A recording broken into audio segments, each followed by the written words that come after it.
Hey you guys, it's your girl Deetra, and it probably has been a minute since I've done a video blog. Normally my video blogs are professionally done, but because this is kind of a spur of the moment type of situation, I am actually using my cell phone, and my precious Caroline is the one who is shooting the video. So shout out to Caroline, the one who's holding my phone right now.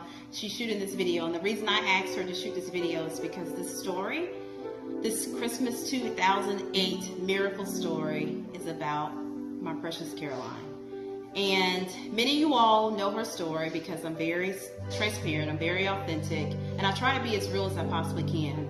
Caroline was born with spina bifida, hydrocephalus, and Arnold-Chiari type 2 malformation. Now, I'm not going to get into the details of what all that means. I'm really going to share with you all a Christmas story because I am hopeful, I'm prayerful that it can be used to inspire somebody. And so I'll get into it. In 2008, Caroline was 3.5 years old. And at that time, she was still not walking, you all. And that's actually not abnormal with her diagnosis. Many children with Caroline's diagnosis very often don't walk. But God is good. And so Caroline was 3.5 years old, and she was school. You all know me, I'm an educator, so I believed in putting her in an educational program very, very early.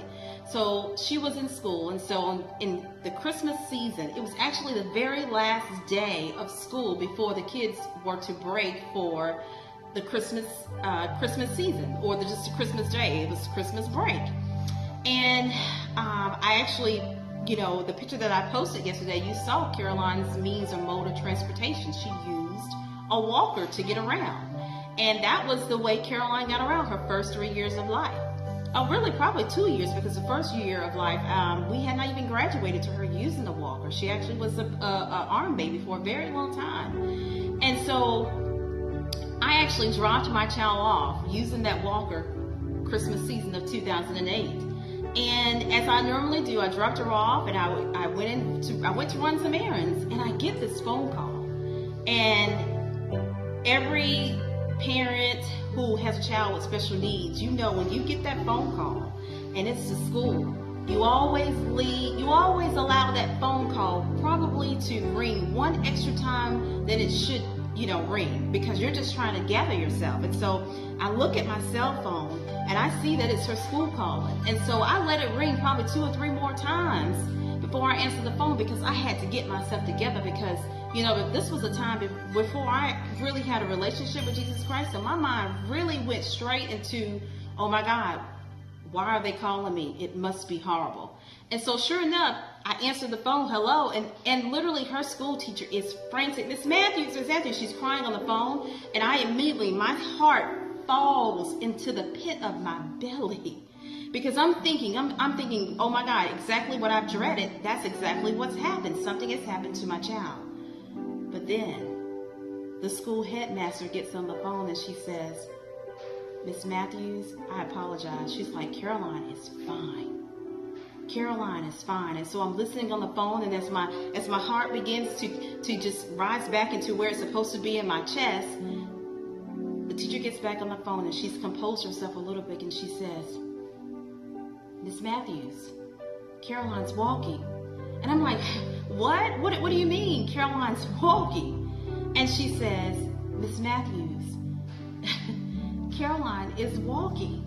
And I'm like, wait a minute, tell me again. And she says, okay, so today we were making Christmas ornaments, and all the kids were putting their Christmas ornaments eagerly onto the Christmas tree, and Caroline was standing clear across the room. She was by the door, and she was standing clear across the room, and and she wanted to put her Christmas ornament on the Christmas tree. And she stepped out of the walker and walked clear across the room and put her Christmas ornament on that Christmas tree. And we all stood there, all the children, all the adults in the room, we stood there in awe. Caroline had no idea what she had done until she turned around and looked and saw all of us staring at her, watching her, and she realized, oh my God, I have literally walked across the room, and I don't need this walker. You all, that was Christmas 2008. And on that day, I literally put my child into that schoolhouse using that walker. But when I picked her up, the person that you've met recently on Facebook, that's who walked out of there. My baby walked out of that schoolhouse to me, and that walker that she used, that walker that I saw her use going to that schoolhouse that morning, we put it in the garage and we never used it again. So here we are, Christmas 2017, and this was a story from back in 2008. And although Caroline has had several surgeries over all these years, the child that you all have gotten to know very, very well on Facebook is doing well.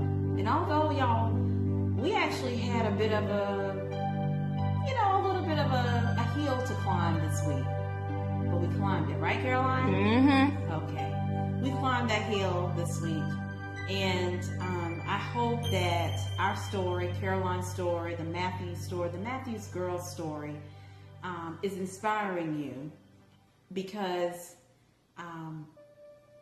I feel like the world needs some healing right now.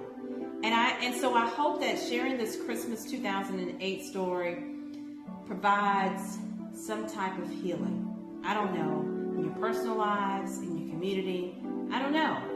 I just really wanted to share this Christmas 2008 story with you. It's a miracle.